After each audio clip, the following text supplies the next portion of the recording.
Hey, what's going on, everybody? It's the CD guy, Johnny Z here. Thank you so much for tuning back into the channel for this rant video today. I'm going to be counting down 10 popular rock and metal bands that I personally just can't get into, I don't like. Off the top, I just want to say here, if you're a fan of any of the bands I'm about to mention, that's fantastic. More power to you.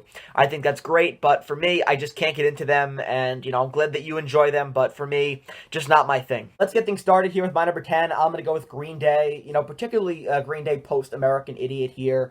They're one of those bands that I've tried to get into, but I just could never really gravitate towards. I've tried because I do enjoy a lot of pop punk bands, but, at the end of the day, I just can't stomach Billy Joe Armstrong's voice and really can't handle it for more than, one or two songs at a time. So, on top of that, I don't find their hooks to be all that interesting, but I will give Billy Joe Armstrong credit where credit is due. I do think he's a very talented songwriter and lyricist, but I think that their material has grown stale over the past several years, especially on their most recent album, Father of All, from 2020, which was a pretty bad year for everybody in just about every capacity. So the last thing we all needed was a tacky Green Day album to release that same year, but I digress. I know they have a legion of fans out there. They've managed to stay relevant for decades at this point and have, a catalog that a lot of people enjoy, but for me, they just never did anything for me. So coming in at number 10, I gotta go with Green Day. Sticking with pop punk bands from the 90s here for my number 9, I'm gonna go with Blink 182, and maybe they're just a band that appealed to teens in the mid 90s, but I don't find their work to have aged all that well personally, and just generally I find their sound to be pretty annoying, with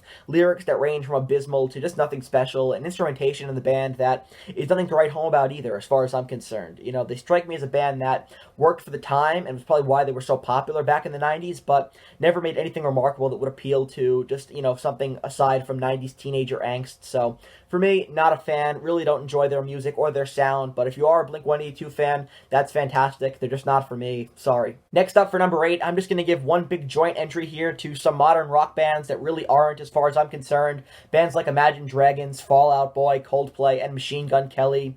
I find most of these bands to be on the pop side of alternative rock, and, of course, MGK is his own mess. He's not a rock star, regardless of how many rock awards he's nominated for every year. If you were to look up the definition of a poser in the dictionary, you'd find a picture of MGK there, but I digress. I'm just not a fan of a lot of these bands. I really don't agree with the assessment that a lot of them are modern rock groups. Again, like I said, more pop than anything else on the more pop side of alternatives, so for me, just never became a fan of any of these groups and don't really consider them to be rock bands. So that said, number 8, just a big joint entry here to some modern rock groups that aren't. Following that up now with my number 7, I'm going to go with Def Leppard, Post Hysteria. Now, I'm a fan of Def Leppard's early work for sure. On Through the Night, High and Dry, and Pyromania are all great rockin' albums. Pretty heavy stuff there. I really dig it. However, with the release of Hysteria, they began to move in a more glam metal direction with, more ballad-heavy tracks and sappy lyricism, which, I'm a fan of a lot of glam metal bands. So, on paper, that shouldn't be a problem, but for whatever reason, I never really gravitated towards any of the glam metal stuff that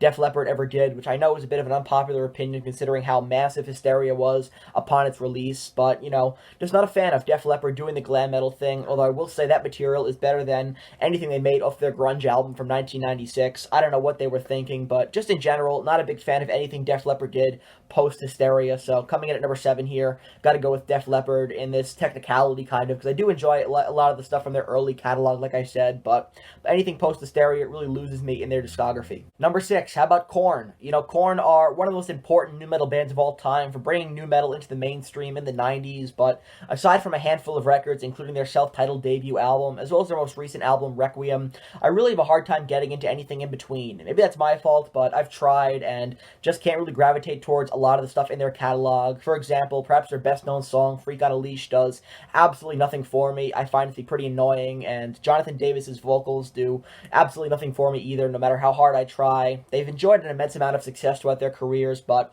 I could just never get into it. Definitely important, and I recognize how important they were for nu metal and bringing them into the mainstream, but, for me, just not a fan. Moving into the top 5 now, if I haven't made anybody mad yet, this pick might. I gotta go with U2 here. They're a band that have managed to stay relevant for over 30 years, but I've always found their music to be bland and repetitive and hard to get into, just in general, They have a few catchy radio hits that I enjoy, but I've never been able to get into a good U2 deep cut, and I've tried. I've scoured their discography. I've really made an effort over the years to get into U2, but I find that their sound grows pretty monotonous pretty quickly on me, and so for that reason, I could just never enjoy them or their sound, aside from a few songs here and there, but definitely commendable for how they've been able to stay relevant for over 3 decades, but aside from that, combination, I can never really get into them, so gotta be here on the list, kicking us off in the top 5. For number 4 now, I'm gonna go with Motley Crue, post-Dr. Feelgood. Motley Crue's early stuff is great. I really enjoy it, right? They had some traditional heavy metal albums when they were first starting out, but then they move in a more glam metal direction, but still with some very enjoyable music. However, after Dr. Feelgood, I feel like they really fell off, at least for me personally. I could never get into anything after that record, and then, of course, they would eventually bring in John Corabi. I'm not a big fan of that era of the band. Not a fan of Generation Swine, marking the return of Vince Neil, just an abysmal record, so pretty much everything after Dr. Feelgood was all downhill from there as far as I'm concerned, and anything they've done in the 21st century just never really struck me as, great or classic or worth, re-listening to. So for me, Motley Crue were a decent band in their prime in the 80s. Overrated, absolutely, but, post Dr. Feelgood never did anything for me in the least bit, so had to put them here on the list at number 4. Gotta go with Motley Crue here, post Dr. Feelgood. Number 3, Five Finger Death Punch. One of those modern metal bands that I just never understood the hype around. I never understood how they became so successful. I mean, I was shocked when Megadeth opened for Five Finger Death Punch a few years ago. I couldn't believe it, but for whatever reason, they have been able to cultivate a large following, and I just never understood why or how, because listening to their music, it just never struck me as anything interesting or worth re-listening to, because, again, I can't gravitate towards their sound whatsoever. Not a fan of Ivan Moody's voice, really not a fan of their lyrics either, which can borderline on pretty juvenile at times, I think, so for me, I just kind of stayed away from the Five Finger Death Punch discography. I have listened to just about every album in their catalog, and it's really just not for me as far as I'm concerned. Their most recent album was my least favorite record of 2022. If you want to hear more on my least favorite albums of last year, I will definitely leave that video linked in the comment section below. But yeah, Five Finger Death Punch, another one of those modern bands that, despite being popular and despite having a lot of fan support out there, I just never understood the hype for. This is going to be the most controversial one of this entire video, but if you've been a follower of my channel, you probably know that I'm not a huge fan of Nirvana. Now, before I go any further, I do want to say that I recognize Nirvana's contributions to grunge and what they did to, definitely bring grunge into the mainstream and allow bands like Alice in Chains, Pearl Jam, and Soundgarden to have a platform to, make music at a much higher profile with all the, the world's attention being on the Seattle scene. So the release of Nevermind was monumental, right? Kurt Cobain was a pop culture icon as well, and to say something nice about them before I go into any kind of criticism, I do think their MTV Unplugged is fantastic, and In Utero has a great abrasive sound to it, so there, I got out of the way, some compliments for Nirvana, but when it comes to my fandom in terms of Nirvana, I always consider them to be the worst of the big four of grunge. Musically, I just never could get into Kurt Cobain's riffs, his playing, his style of soloing sounds like nails on a chalkboard to me. Not a great lyricist as far as I'm concerned. Deep, introspective, absolutely, but, I just could never really gravitate towards his lyrics and say, man, that's great, that's clever, that's brilliant, Kurt Cobain, another one of the more overrated figures out there in the world of rock and metal. I'm sorry I said it, but, definitely something that needs to be said as far as I'm concerned, because this video is just my opinion here.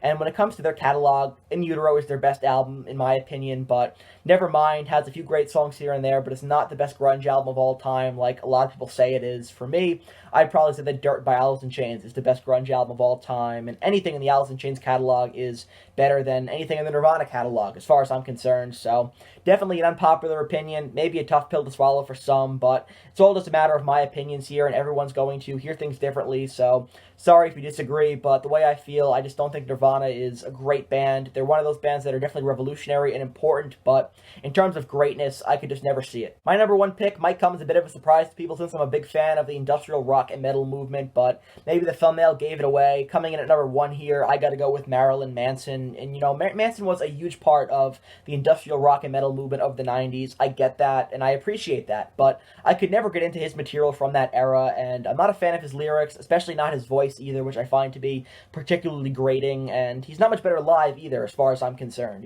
Not a big fan of the stage show. As a matter of fact, I can't stand his stage show, and, there are a lot of bands who incorporate stage shows into their stage performances, right? Alice Cooper, Wasp, just to name a few, and with those bands, I'm able to separate the artists from music and the stage show itself, but, for whatever reason, I can't do that with Marilyn Manson, and it doesn't help that he seems to be an all-around sleazy guy off stage in addition to that, so for me, just could never take to Marilyn Manson. Not a fan of his music, not a fan of him as a person either, so coming in at number 1, gotta go with Marilyn Manson, regardless of how important he was to the industrial rock movement.